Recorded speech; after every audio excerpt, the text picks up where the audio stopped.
சார்பே கடல் கன்னி போ ஆரம்பிச்சாங்க. வாங்கடா வாங்கடா. பலாப்பழத்துல ஈ முக்கிற மாதிரி முக்கிறாங்க. இப்படி என்ன என் பொழப்பு எப்படி விளங்கும்?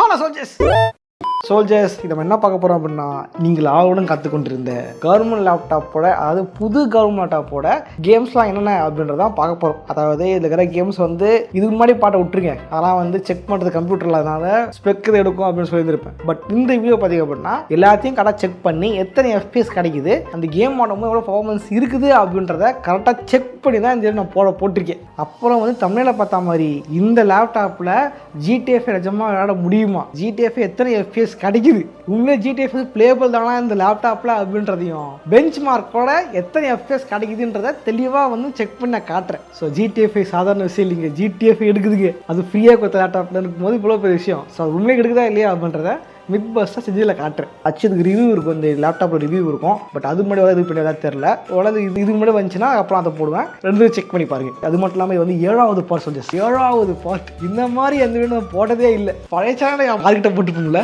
அது சத்தா 10க்கு மேலே போக முடியாது. ஸோ வந்து இதில் வந்து ஒரு பர்ஃபார்மன்ஸ் அதிகமாகறனால அடுத்த ஜென்ரேஷன் புது கேம்ஸும் ஆட முடியும். ஸோ இந்த புது கேம்ஸும் என்ன FPS எவ்வளோ எடுக்குதுன்றதை இதை தேவை பார்க்கலாம். ஓகே, லைக் பண்ணிங்க. இந்த மாதிரி ஷோ சப்ஸ்கிரைப் பண்ணுங்க. இந்த கேம் நிறைய இருக்குது நம்ம சேனலில், கொட்டிக்கிறது கேம் கண்டென்ட்ஸ், அதெல்லாம் பாருங்க. சேனலில் சப்ஸ்கிரைப் பண்ணிங்க, ஹைப் ஏற்றி விடுங்க. இந்த மாதிரி கண்டென்ட் ஹைப் ஏற்றி 4 பேருக்கு போனால் தான் 4 பேர் பார்ப்பாங்க. ஓகேவா, ஹைப் ஏற்றி சொல்லிஸ். ஓகே சொல்லிஸ், வாரத்தில் போயிடலாம். நான் கதை சாமி இந்த ஷோ என்றா சண்முகம்.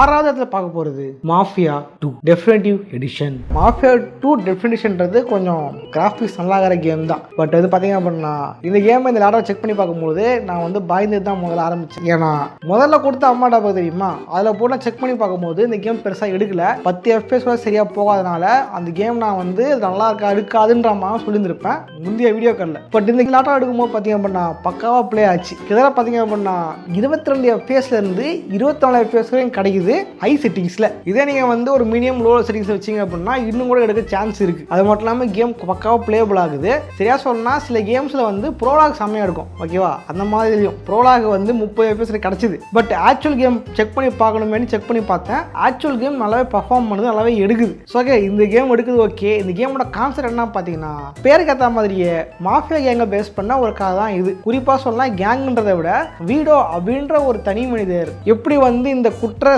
செயல்கள் தப்பிச்சு ஒரு மாதிரி வந்து கடைசி எப்படி போனாருன்றதான் கதையா இருந்திருக்கும். உண்மையாக சொல்லலாம், அந்த காட்ஃபாதர் பண்ணலாம் தெரியுமா, இந்த காட்ஃபாதர், குட் ஃபிளாஸ், இந்த மாதிரியான ஒரு ராவான கேங்ஸ்டர் கேம் ஆடணும் அப்படின்னு ஆசைப்பட்டீங்கன்னா கண்ணமூணு இந்த கேம் நான் சொல்லுவேன். உண்மையாக பக்காவான கேம் இது. இந்த கேங்ஸ்டர் வாழ்க்கையில வீடோ சந்திச்ச துரோகங்கள், முன்னேற்றங்கள், நல்ல மனிதர்கள், தேவையில்லாத பிரச்சனைகள் அப்படின்ட்டு பல சம்பவங்களை சொல்றதுதான் இந்த கேமோட கதையா இருந்திருக்கும். இந்த கேமோட கதை நான் பழைய சேனல் போட்டிருப்பேன். இது போன ஆசை தான், பட் ரீஎபிசோட் ஓடுறதில்லை. முடிஞ்சா மாஃபியா புது கேமாக வந்துச்சுன்னா கண்டிப்பாக ட்ரை பண்ணுறேன். இதே சீரிஸ் மாஃபியா ஓல்டு கண்ட்ரி போட்டிருப்போம், மறக்காம செக் பண்ணி பாருங்க. அது லிங்க் வந்து இங்கே தான், இங்கே இருக்குது, பார்த்துக்கிங்க. சேனல் போய் பாருங்க.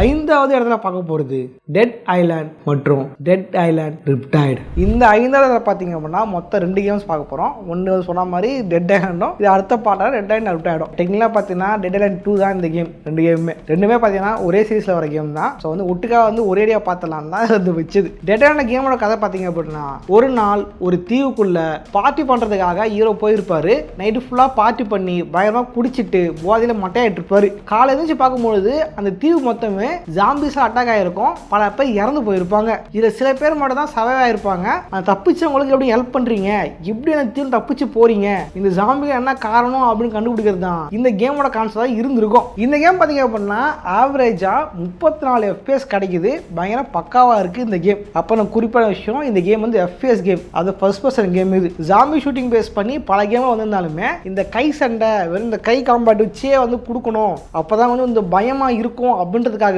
டீப் சில்வர் இந்த கேமை வந்து பார்த்து செதுக்கி இருப்பாங்க. ஸோ இந்த கேமுக்குள்ள கன் இருந்தாலுமே மோஸ்ட்லி வந்து இந்த கேம் நீங்க விளையாட போறது இந்த கையில அந்த கட்டை, கோடாலி, கத்தி இது வச்சு விளையாடுவீங்க. மேலும் இந்த மாதிரி ஜாம்பி இருக்க தீவுக்குள்ள தனியாக நடமாடுவீங்க. அது வந்து பயங்கரமா இருந்திருக்கும். ஃபர்ஸ்ட் பர்சன்ல காட்டும் போது பயங்கர பயமா ஒரு எக்ஸ்பீரியன்ஸ் கூட ட்ரை பண்ணிருப்பாங்க, நல்லா இருந்திருக்கும். ஓகே, ஒன்னும் எதிர்பார்க்கவே இல்லை இந்த கேம், இந்த லேப்டாப்ல இந்த கேம் இந்த அளவுக்கு எடுக்கும் அப்படின்ட்டு. ஏன் அப்படின்னா என்னோட சின்ன வயசுல வந்து கோடியோ ப்ராசஸ் வச்சு ஒரு கம்ப்யூட்டர் வச்சிருந்தேன். இந்த கேம் சீடியை வந்து சிடிஆர்ல பார்த்துட்டு இந்த கேம் வந்து ரெடி ஆகணும் ஆசையாக CD வாங்கி போய் ஆடி பார்த்தேன். இந்த கம்ப்யூட்டரில் சரி அந்த கேம் எடுக்கவே இல்லை, ரொம்ப லேக் ஆச்சு. ஸோ அதனால் இந்த கேம் எடுக்குமா அப்படின்னு பார்த்தேன், பக்காவாக எடுக்குது. இதை தொடர்ந்து இதே சீரீஸில் இன்னொரு கேமான ரெட் அண்ட் ரிப்டைட். இந்த கேம் பார்த்தீங்க அப்படின்னா ரெட் அண்ட் முடிஞ்சு அடுத்த நேர கதை தான் தொடர்ச்சியாக தான் அந்த கதை இருந்திருக்கும். கூட எக்ஸ்ட்ராவா பிளேபிள் கேரக்டராக ஒரு கேரக்டர் எக்ஸ்ட்ரா கொடுத்துருப்பாங்க. இந்த கேம் பார்த்தீங்க அப்படின்னா ஃபர்ஸ்ட் பர்சனில் நீங்கள் மட்டும் ஆடணும் அவசியம் இல்லை. இதை வந்து உங்கள் ஃப்ரெண்ட்ஸோட சேர்ந்துக்கிட்டு கும்பலாக போய் சண்டை போட முடியும், கும்பலாக கோப்பை கூட கேம் கதையை முடிக்க முடியும். பார்ட் தான் இதுக்கும் அதே மாதிரி தான். இதுக்கு என்ன வித்தியாசம் அப்படின்னா அங்கே தப்பிச்சு போனவங்க மறுபடியும் வேலை தீவுக்குள்ள மாட்டிக்கிறாங்க, அங்கே நடந்துச்சு அப்படின்றதான் கதையாக இருந்திருக்கும். ரிவ்யூ வைஸாக பார்க்கும்போது டெட் அண்ட் அளவுக்கு இந்த கேம் பெருசாக சோபிக்கலை, பெருசாக போகலை அப்படின்னாலுமே டெட் அண்ட் நீங்கள் விளையாடி அது ஃபேன் ஆகிட்டீங்க அப்படின்னா கண்டிப்பாக இந்த கேம் கண்டிப்பாக பிடிக்கும். இந்த கேம் பார்த்தீங்க அப்படின்னா ப்ரோலாக் ஆடும்போது பெரும்பாலும் கேம் சொல்லி தான் ப்ரோலாகில் வந்து FPS பக்கவாக இருக்கும் இல்லையா. ப்ரோலாகில் எடுக்கும்போது பார்த்தீங்க அப்படின்னா 54 FPS வச்சு ஆவரேஜாக. ஸோ 54 FPSன்றது எப்படிப்பட்ட விஷயம், அது இந்த லேப்டாப்லன்றது தெரிஞ்சிருக்கும் இல்லையா. 54 FPS கிடச்சிது ப்ரோலாக் ஆடும்போது. பட் ஒரிஜினல் மேப்பில் போயிட்டு நீங்கள் ஆக்சுவல் கேம் ஆடும்போது பார்த்தீங்க அப்படின்னா 46 FPS கிடைக்குது. ஆக்சுவலி கேம் ஆடுறதுக்கு இதுவே ஒரு நல்ல ஒரு FPS தான். ஸோ வந்து மறக்காமல் செக் பண்ணி பாருங்க. 4வது இடத்துல பார்க்க போகிறது ஸ்பெக் ஆஃப் தி லைன். இந்த கேம் பார்த்தீங்க அப்படின்னா ஒரு third person action adventure shooter game. இந்த கேமோட கதை நடக்கிறது துபாயில், அதுவும் போஸ்ட் அப்பகலிப்ஸ் ஆன துபாயில் தான் இருக்கும் அந்த கேமோட கதை. துபாயில் வந்து மணல் புயல் வந்து சிட்டிலாம் அழிஞ்சு போயிருக்கும், எல்லாம் கதுவாகி போயிருக்கும். அதுக்குள்ளே ஒரு மிலிட்ரி மிஷன் ஒன்று இருக்கும், அதுதான் வந்து கேப்டனாக நீங்களும் உங்களுக்கு 2 பேர் அப்படின்னு அமுச்சு விடுவாங்க. சில பேர் சொல்லுவாங்க கேமர்ஸ் மத்தியில் ரொம்பவே டிப்ரெஸ்டான கேம்களில் இதுவும் ஒன்றா இருக்குது. உங்களுக்கு எனக்கு அந்த கேம் அடிப்போம் இதாக இருந்துச்சு ஓகேவா. நான் கூட சில பேர் சொல்லுவாங்க ஸ்பெக்கா சாமி சொல்லிட்டு இருப்பாங்க. ஓகே, ரொம்ப நாள் கேம் ஆடவே இல்லை. ரொம்ப நாள் கழிச்சு வந்து ஃப்ரெண்டு ஒருத்தர் போய் சொல்லியிருந்தது இந்த கேம் செக் பண்ணி பாருங்க ரொம்ப 100 சொல்லிட்டு இருந்தாரு. சரி ஒரு நாள் ட்ரை பண்ணி பார்ப்போமே அப்படின்ட்டு கண்ணில் பட்டு நான் விளையாடி பார்த்ததுக்கப்புறம் தெரிஞ்சுது இன்னையா கதை சொல்லிச்சு, இன்னையா இது அப்படின்ட்டு ரொம்பவே மைண்ட் ப்ளோவிங்கான ஒரு கதையை சொல்லியிருப்பாங்க. ரொம்ப பயங்கரமாக இருந்திருக்கும். மல்டி எண்டிங்கோட கடைசி பயங்கர ஒரு ட்விஸ்ட் வச்சிருப்பாங்க. ஆக்சுவலி சில படங்களில் ஒரு ட்விஸ்ட் தான், பட் ட்விஸ்ட் வந்து உண்மையில கேமுக்குள்ள ட்விஸ்ட் வச்சு பயங்கரமாக இருந்திருக்கும். ஒரு குற்ற கில்ட்டு இதுன்ட்டு ஒரு ட்விஸ்ட் வச்சிருப்பாங்க. கேம் நீங்கள் காடி பாருங்கள் உங்களுக்கு தெரியும், பயங்கரமாக இருக்கும் அந்த கேமோட கதை. கேமோட கேரக்டர்ஸ் கம்மி, அதுக்கு கேரக்டர்ஸ் பண்ணுற இம்பாக்ட்ன்றது அதிகமாக இருக்கும். கேமோட முழுது 3 பேர் அனுப்புவாங்க, அது 3 பேர் என்ன கதி ஆகிறாங்க அப்படின்றது தான் கேமோட கதையாகவே இருந்திருக்கும். அது துபாயில் கடைசியாக தப்பிச்சு வந்தாங்களா, எத்தனை தப்பிச்சாங்கன்றது ட்விஸ்டோட வச்சிருப்பாங்க.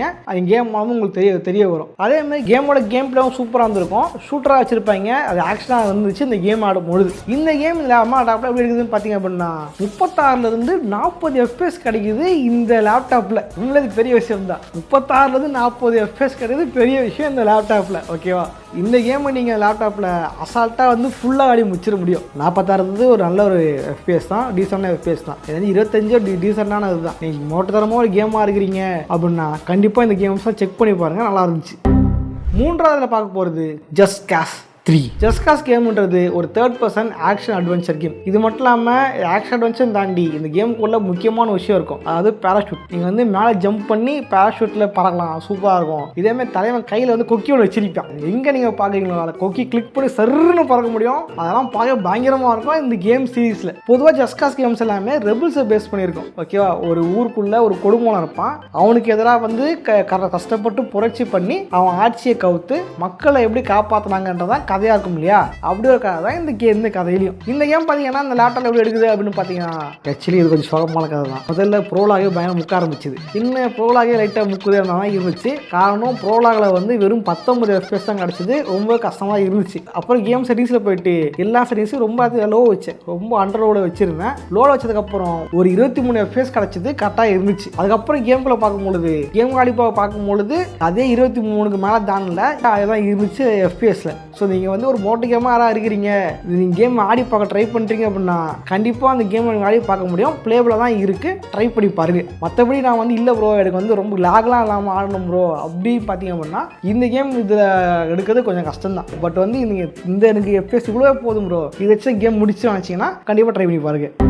2வதுல பார்க்க போகிறது பயோஷாக் இன்ஃபினைட். பயோஷாக் கேம் சீரீஸில் வந்த கடைசி கேம் தான் இந்த இன்ஃபினைட். பட் இந்த கேமுக்கும் இதுக்கு முந்தின கேமுக்கும் என்ன வித்தியாசம் அப்படின்னா பயோஷாக் முந்தின கேம்ஸ் எல்லாமே கடலுக்கு நடுவில் நடக்கும். அதாவது மனுஷங்க வந்து ஆக்கிரமிச்சு குடியேறினது எல்லாம் எங்கன்னு பார்த்தீங்கன்னா நிலத்தில் மட்டும்தான். நிலத்தில் தான் மனுஷன் வாழ முடியும்னு இருக்கு இல்லையா. நிலத்தில் மட்டும்தான் மனுஷங்களுக்குன்னு கவர்மெண்ட் இருக்கு, சுதந்திரம் இல்லைன்னு புரிஞ்சுக்கிட்டு நடுக்கடலில் வந்து ஒரு சிட்டி ஒருத்தர் உருவாக்கி இருப்பான். சிட்டி பார்த்தா ராப்சர். இதுதான் எப்படி ஒரு கேமுக்குள்ள எப்படிப்பட்ட ஒரு கதை பற்றியா ஒரு ஜியோ பாலிட்டிக்ஸ் சொல்ல வச்சிருக்கேன். வைக்கும். பட் இந்த சிட்டி பார்த்தீங்க அப்படின்னா நம்ம போயிருக்கிற நேரம் ஏதோ விஷயத்தில் அழிஞ்சிருக்கு, அங்கேருந்து இங்கே தப்பிச்சு வரீங்க, அது இங்கே இருக்கிற பிரச்சனையை தீர்த்தீங்க அப்படின்றது தான் இந்த கேமோட கான்செப்டாக இருந்திருக்கும். இதெல்லாம் முந்தின கேமில். இதில் பார்த்தீங்க அப்படின்னா கடலுக்கு அடியிலலாம் சிட்டி கிடையாது, வானத்துக்கு மேலே தான் சிட்டி. வானத்துக்கு மேலே ஷிப் மாதிரி செட்டப் இருக்கும். ஓகேவா, அந்த ஸ்கைலாம் எவ்வளோ சிட்டிங்க இருக்கும். பூமிக்குள்ளே ஏன் இருக்கிறீங்க, வானத்தெல்லாம் சிட்டி உருவாக்குறேன்ட்டு ஒரு சிட்டியை உருவாக்கியிருப்பான். அந்த சிட்டிக்குள்ள ஒரு எலிசபெத்னு பொண்ணு இருக்கும். அந்த பொண்ணை காப்பாற்றி கூட்டு வர சொல்லி நம்ம கூட அசைன்மெண்ட் கொடுத்துருப்பாங்க. கடைசியாக ட்விஸ்ட் வைப்பாங்க, அது அவன் ஹீரோட பொண்ணு. நான் நினச்சிருந்தேன் இதுதான் ஜோடி போல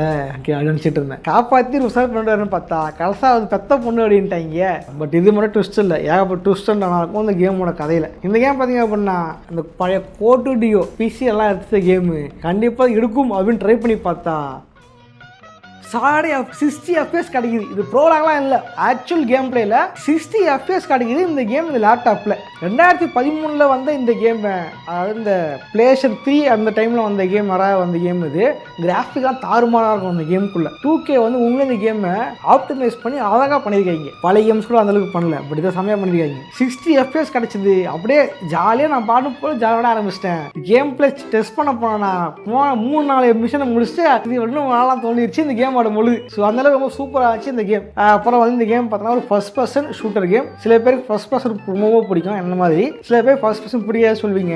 பட் என்னை பொறுத்தவரைக்கும் போனீங்கன்னா நான் பல இடங்களில் ரெக்கமெண்ட் பண்ணுற ஒரு கேம் தான் இந்த பயோஷாக் இன்ஃபினிட். உண்மையிலே நான் பயோஷாக் இன்ஃபினிட் வந்து பழைய கவர்மெண்ட் லேப்டாப் பண்ண அம்மா லேப்டாப்லேயே எடுக்குதான் பார்க்கலாம் அப்படின்னு செக் பண்ணி அதை டெஸ்ட் பண்ணி வராமல் ஃபீல் பண்ணிருந்தேன். சரி இதெல்லாம் வந்து பல பேர் விளையாட வச்சு பார்க்கணும் அப்படின்னு ஆசை. பட் இந்த லேப்டாப்பில் வந்து நிறைவேறிச்சுன்னு சந்தோஷம். ஓகேவா, யாராவது இல்லை லேப்டாப் செக் பண்ணி பாருங்க, சரியான கேம் இது. அடுத்த பார்க்க போகிறது GTA 5.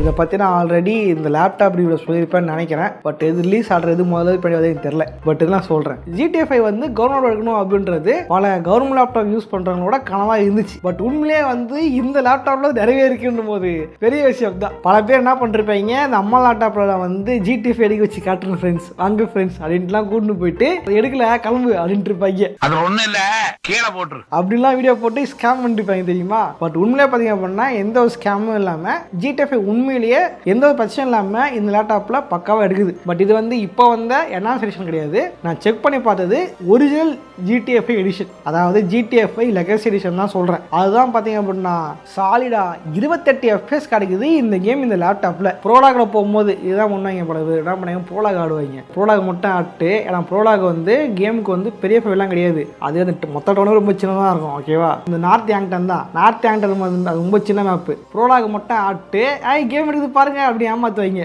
உண்மையிலே இந்த கேமுக்குள்ள இறங்கி இந்த பிராங்க்லின் வரைக்கும் ஆனா மட்டும்தான் எத்தனை FPS சஜமாக கிடைக்குதுன்னு தெரிய வரும். இங்கே ப்ரோலாக் ஆடும்போது இந்த கேம் லேப்டாப்பில் 35 FPS கிடைச்சிது. பட் ஆக்சுவல் கேம் ஆடும்போது தான் 28 FPS கிடைக்குது. பட் எனக்கு கண்ணை பார்த்து 28 FPS நல்ல ஒரு அமௌண்ட் தான். ஓகேவா, பெருசாக எனக்கு வந்து லேக் எடுக்கிற மாதிரியோ ரொம்ப இது பண்ணுறாமலாம் தெரியாது. நம்ம வந்து முரட்டு கேமர் கவர்மெண்ட் லேப்ல என்ன வேலை, முரட்டு கேமர் இல்லாமல் இந்த கேம் விளையாடி முடிக்கணும் அப்படின்னு நினச்சிங்க அப்படின்னா கண்டிப்பாக எடுக்குது. செக் பண்ணி பாருங்க, என்ன செக் பண்ணி பாருங்க, செம்மையா இருக்குதியா. ஒரு காலத்து எப்பிக்கில் வந்து கிளைம் பண்ணீங்க பேராண்டிகளான்னு சொல்லிக்கிட்டு இருந்தேன். அப்போ கிளைம் பண்ணாம கூட இப்போ அழுதுகிட்டு இருக்கீங்க. ஒரு அப்போ கிளைம் பண்ணிருந்தீங்க அப்படின்னா அந்த கேம் இப்போ போட்டு விளையாடி பாருங்க, என்ஜாய் பண்ணுங்க. ஓகே சோல்ஜர்ஸ், இந்த அப்பா நாட்டில் பார்த்தீங்க அப்படின்னா கவர்மெண்ட் நாட்டில் பார்த்தீங்க அப்படின்னா என்னென்ன கேம்ஸ் இருக்குது அப்படின்றத பற்றி சொல்லியிருந்திருப்பேன். மொத்தம் 6 கேம் தான், பட் எக்ஸ்ட்ராவாக ஒரு கேமும் சொல்லியிருப்பேன். ஸோ மறக்காமல் செக் பண்ணி பாருங்கள், எல்லா கேமுமே பயங்கர பக்காவாக இருக்குது. இன்னும் நல்லா போச்சு அப்படின்னா அதுக்கு பார்ட் 2 போடுறேன். ஸோ பார்ட் 2 வந்து இதே மாதிரி எத்தனை FPS எடுக்குதுன்னு செக் பண்ணி சொல்கிறேன். இதில் வந்து எல்லாமே ஆக்சுவலி இந்த லேப்டாப்பில் எடுத்த கேம்கள் தான். ஸோ அதனால் வந்து எடுக்குமான்னு எனக்கு கவலை பண்ண அவசியமே இல்லை. இந்த பெஞ்ச் பார்க்க பார்க்கும்போது தெரிஞ்சிருக்கும்னு நினைக்கிறேன். ஸோ வந்து இதுக்கப்புறம் என்னென்ன கேம் செக் பண்ணி பார்க்கலாம் அப்படின்றது கமெண்ட் பண்ணுங்கள். நான் உங்களை செக் பண்ணி பார்த்துட்டு அடுத்த வீடியோ போட ட்ரை பண்ணுறேன். உண்மையிலே அடுத்த பார்ட் போகலாமா அந்த கமெண்ட்ஸ் கமெண்ட் பண்ணுங்க. ஏன்னா இது வரைக்கும் நான் வந்து இது 7வது பார்ட் இல்லையா, இந்த மாதிரி இந்த சீசன் பண்ணதில்லை. 7 பார்ட் போகிற அளவுக்கு கேம்ஸே எதாவது போனதில்லை. ஸோ வந்து பெரிய விஷயம். லைக் பண்ணிட்டு ஹைப் பண்ணி எடுத்துட்டு போங்க, அப்போ 4 பேருக்கு கண்ணில் காட்டும். ஓகே சோல்ஜர்ஸ், இதே மாதிரியான இன்னொரு சுவாரஸ்யமாக சந்திக்கிறேன். பாய்.